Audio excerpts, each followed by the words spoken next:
Good evening. I hope you've had a great day today. Welcome to BVJ's Bedtime Stories. I'm Big Voice Jay, and this is a show where we get you ready for a good night's sleep with public domain short stories just for you. Links to all the stories can be found at the show notes at bedtimewithbvj.com. And if you'd like to support the show, there's a Buy Me a Coffee link on every page and post. Tonight's story, The Wizard of Oz, by L. Frank Baum. Chapter 1.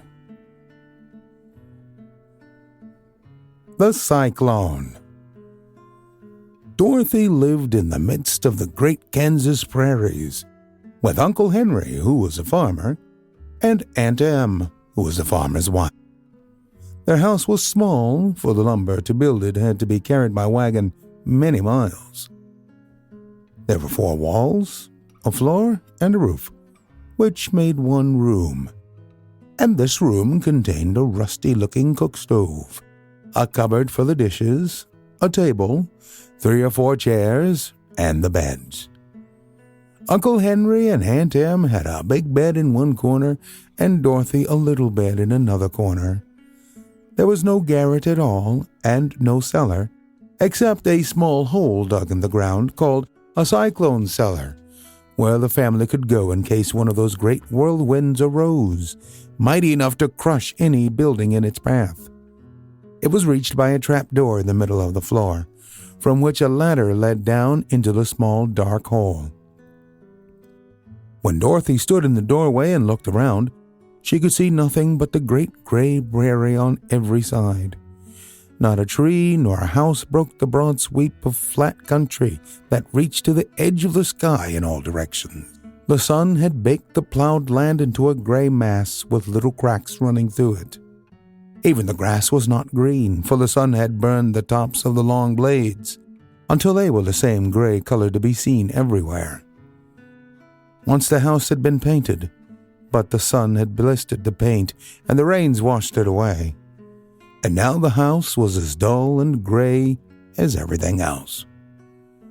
When Aunt Em came there to live, she was a young, pretty wife. The sun and wind had changed her, too. They had taken the sparkle from her eyes and left them a sober gray. They had taken the red from her cheeks and lips, and they were gray also. She was thin and gaunt and never smiled now.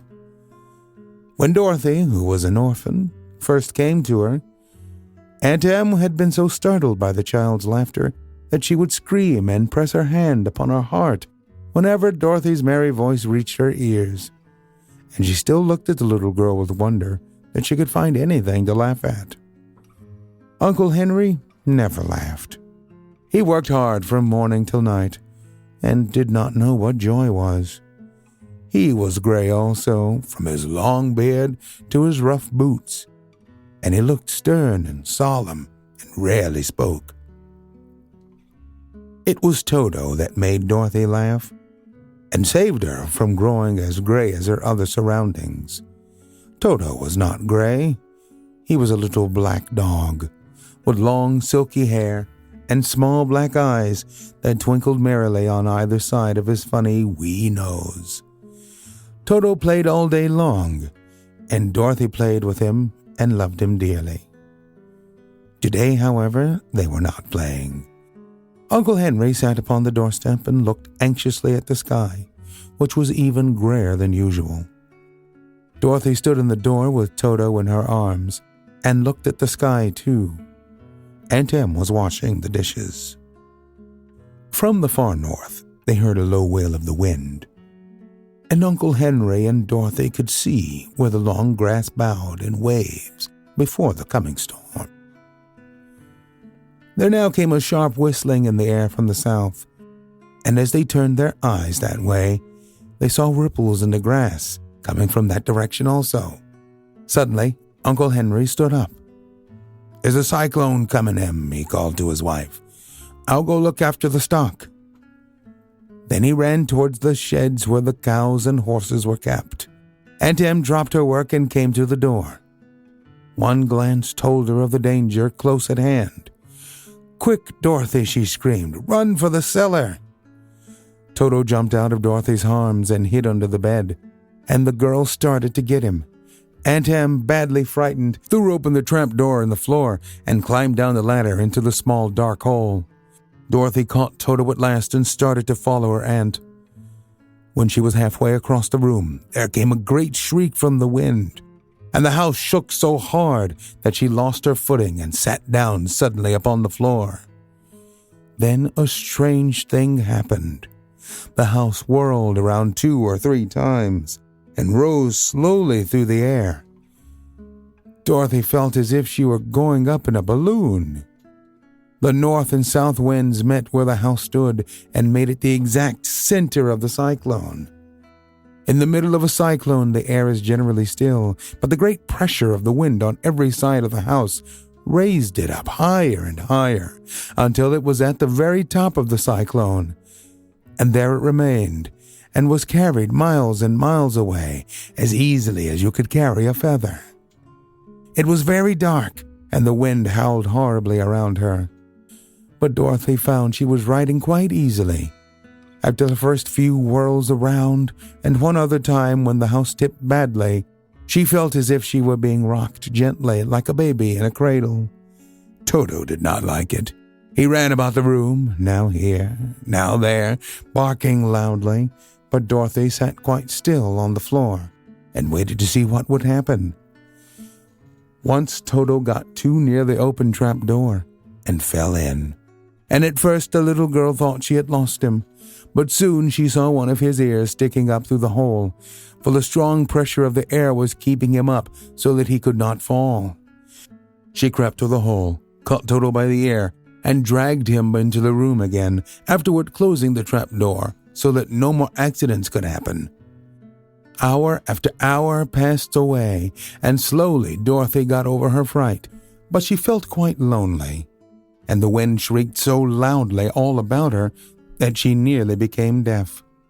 At first she had wondered if she would be dashed to pieces when the house fell again, but as the hours passed and nothing terrible happened, she stopped worrying and resolved to wait calmly and see what the future would bring. At last, she crawled over the swaying floor to her bed and lay down upon it, and Toto followed and lay down beside her. In spite of the swaying of the house and the wailing of the wind, Dorothy soon closed her eyes, fell fast asleep. Chapter 2. The Council with the Munchkins. She was awakened by a shock so sudden and severe that if Dorothy had not been lying on the soft bed, she might have been hurt. As it was, the jar made her catch her breath and wonder what had happened, and Toto put his cold little nose into her face and whined dismally. Dorothy sat up and noticed that the house was not moving, nor was it dark, for the bright sunshine came in at the window, flooding the little room. She sprang from her bed and, with Toto at her heels, ran and opened the door. The little girl gave a cry of amazement and looked about her, her eyes growing bigger and bigger at the wonderful sights she saw. The cyclone had set the house down very gently, for a cyclone, in the midst of a country of marvelous beauty. There were lovely patches of greensward all about, with stately trees bearing rich and luscious fruits. Banks of gorgeous flowers were on every hand, and birds with rare and brilliant plumage sang and fluttered in the trees and bushes. A little way off was a small brook, rushing and sparkling along between green banks, and murmuring in a voice very grateful to a little girl who had lived so long in the dry, gray prairies. While she stood looking eagerly at the strange and beautiful sights, she noticed coming towards her a group of the oddest people she had ever seen. They were not as big as the grown folks she had always been used to, but neither were they very small. In fact, they seemed about as tall as Dorothy, who was a well-grown child for her age, although they were, so far as looks go, many years older. 3 were men and 1 a woman, and all were oddly dressed. They wore round hats that rose to a small point a foot above their heads, with little bells around the brims that tinkled sweetly as they moved. The hats of the men were blue, the little woman's hat was white, and she wore a white gown that hung in pleats from her shoulders. Over it were sprinkled little stars that glistened in the sun like diamonds. The men were dressed in blue, of the same shade as their hats, and wore well-polished boots with a deep roll of blue at the tops. The men, Dorothy thought, were about as old as Uncle Henry, for 2 of them had beards. But the little woman was doubtless much older. Her face was covered in wrinkles, her hair was nearly white, and she walked rather stiffly. When these people drew near the house where Dorothy was standing in the doorway, they paused and whispered among themselves, as if afraid to come farther. But the little old woman walked up to Dorothy, made a low bow, and said in a sweet voice, "You are welcome, most noble sorceress, to the land of the Munchkins. We are so grateful for you for having killed the Wicked Witch of the East and for setting our people free from bondage." Dorothy listened to this speech with wonder. What could the little woman possibly mean by calling her a sorceress and saying she had killed the Wicked Witch of the East?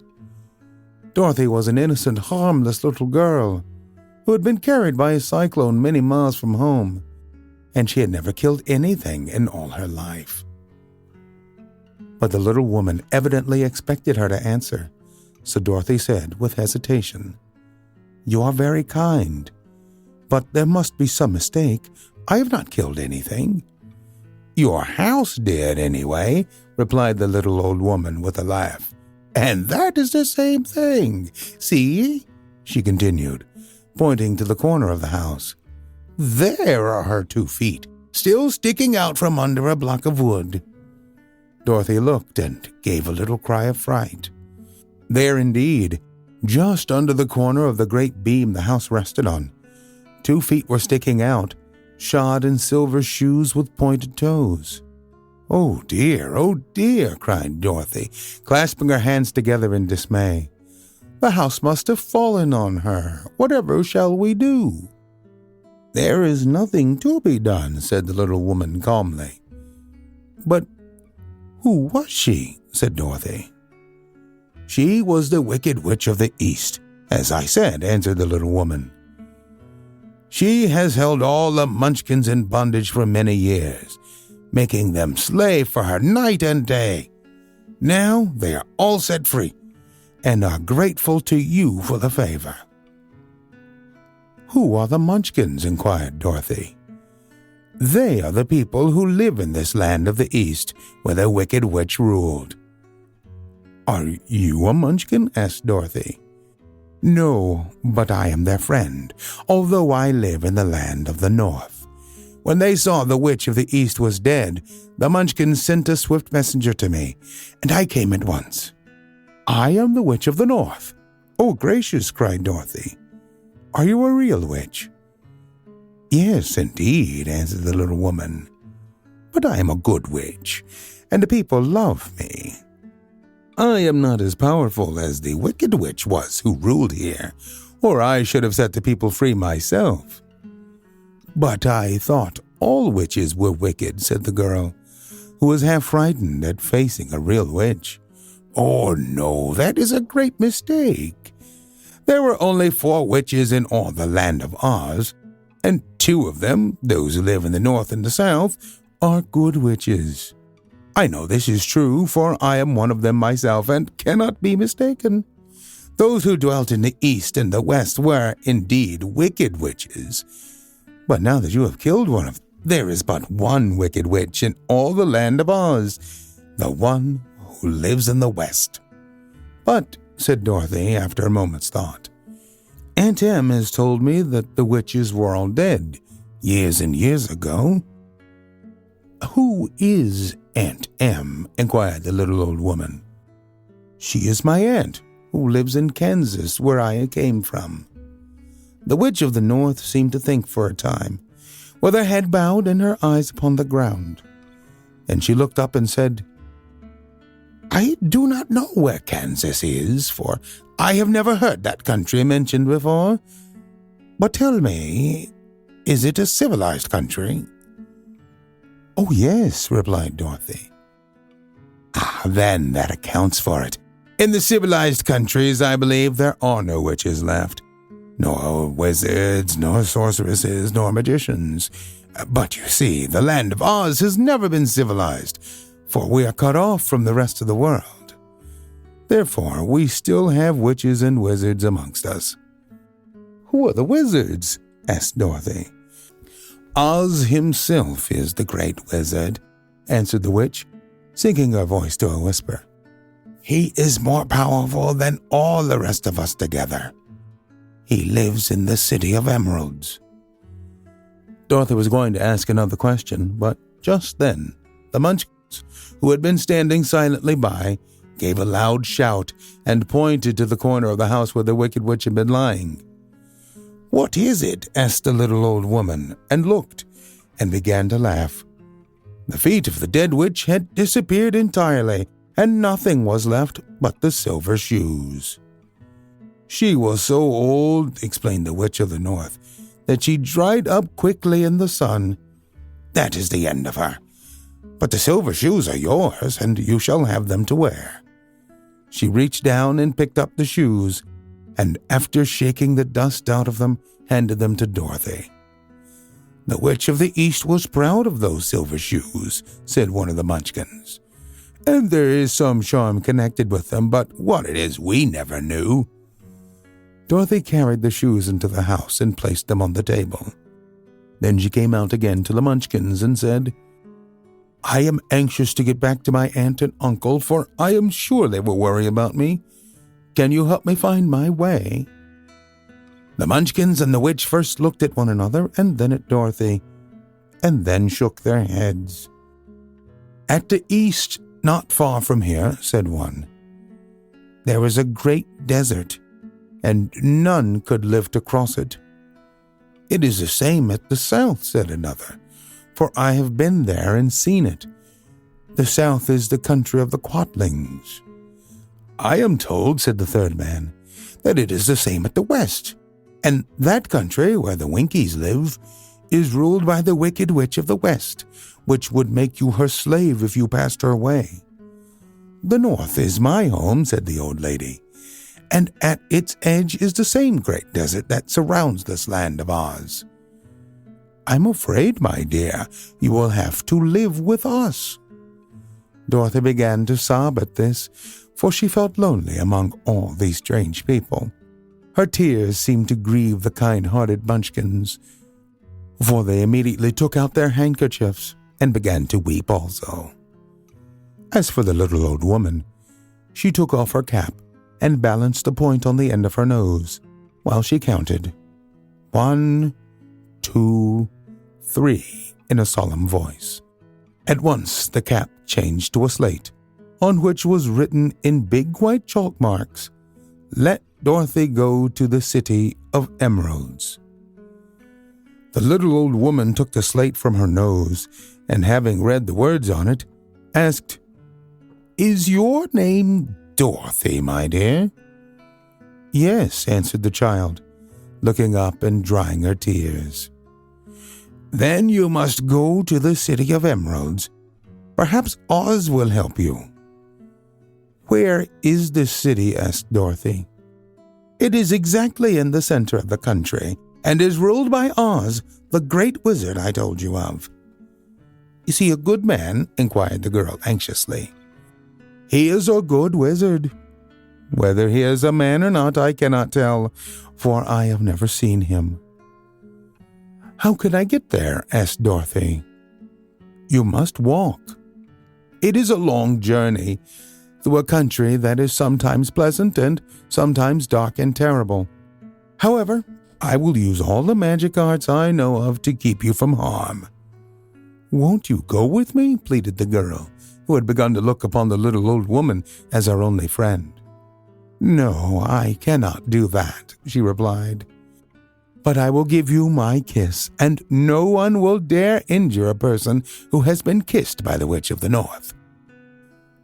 She came close to Dorothy and kissed her gently on the forehead. Where her lips touched the girl, they left a round, shining mark, as Dorothy found out soon after.